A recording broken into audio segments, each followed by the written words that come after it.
सुंदर मुलिया होती, सुंदर मुलिया. कोण आहे? अरे इथं सुंदर मुलिया दिसते, इथं कोणीतरी असेल. आपण तिथं जायचंय आणि आपली तहान भूक भागवायची. त्या कुटियापर्यंत गेले. त्या कुटियेच्या दारावर एक शमिक नावाचे साधू समाधी अवस्थेमध्ये बसले होते. दारावर गेले. ओ साधू, जागे व्हा,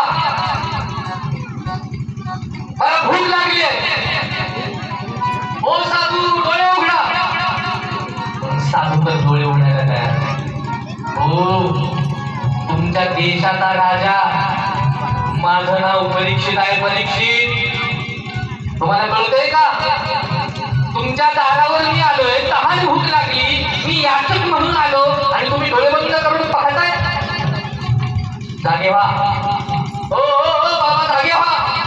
बाबा तर समाधी अवस्थेमध्ये डोळे बंद करून हरे राम हरे राम हरे राम हरे राम हरे राम हरे राम हरे